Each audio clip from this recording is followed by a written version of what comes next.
Okay, let's pick up here with number 8. This should be the final one. One thing I didn't point out real clear, where I said the caster. So that's yellow. Technically that's within specs, but it's right on the borderline. I mean, just right there of being out. That's a caution. So red is bad, that's 0.5, it's out. 0 on camber.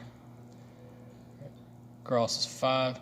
Okay, we got 4.9 barely in for caster on left, 5.0 caster on right, so barely in, yellow.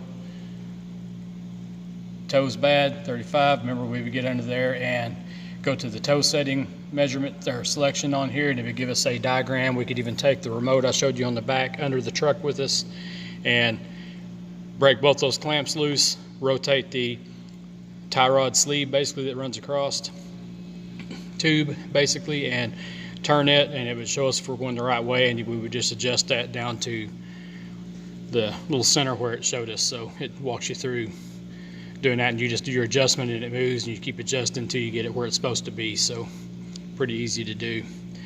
Here we have the save before measurements. So what that does is it goes back and tells us or shows us if we printed it out, or we could go back and look at it and say this is what it was before, this is after we adjusted it. They show that to customers a lot. They give you the little printout that says here's where it was before, here's where when it's done. So that's why it does that, saving it as well. So now it's giving us a bar graph thing. Camber, caster, two yellows, and our toe is out. Okay, if we adjusted that caster with the shims, we would come back and verify caster. We'd have to go through that caster sweep again. And anytime you make an adjustment to caster, you got to do that sweep again, where we steered the steering wheel with little arrows to do measurements again, because it doesn't know how far it moves. So it's got to have a sweep again with the steering to set that. So we want to get to this show next axle over here. Okay. So now we look at it and, whoa, wait a minute. Where's all our numbers at? Everything disappeared, right? So you see how our box moved up to that front back axle now,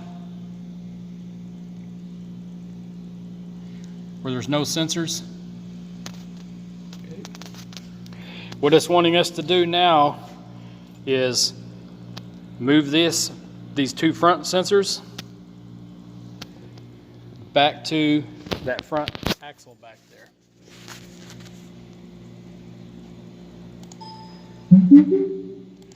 Bypass that measurement. Sorry, I skipped ahead there. I clicked on the wrong deal. That's why it wasn't green. I thought I could skip this.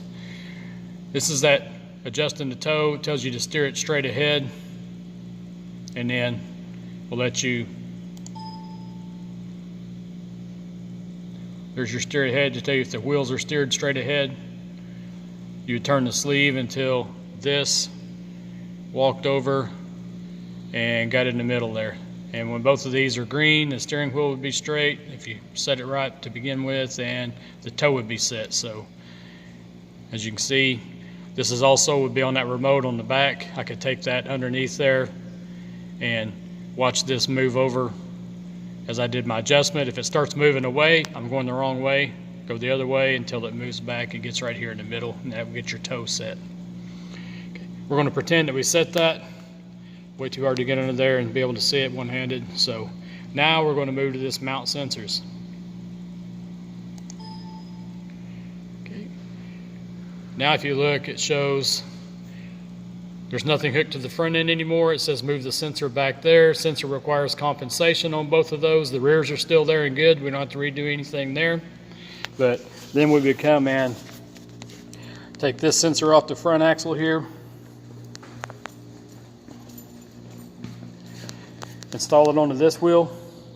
Same thing on the other side. Move the right front wheel back to this front axle here. You'd have to jack the axle up and compensate the sensors for your numbers to show back up and show that it's compensated. And then your little hologram would be from this sensor to the one that was mounted here. You would have that long bar off the front one looking under the truck at the one on the other side. So your little hologram would just be right around these rear axles here. Then you would do the same thing and adjust this axle to that back axle. So then when you're done with that, everything runs straight down the road. I'm going to skip that part because these videos being so long and I was already supposed to be out of here. But once again, this front axle has your little bolts right there with the shims. Take both sides loose, add or take away shims, torque it back down. Your measurement would change on the computer, and you do that until it's green, but it will tell you which way to go, 1/16 of an inch, 1/8 of an inch. You just add the shim or take a shim out of the other side. Does the same thing.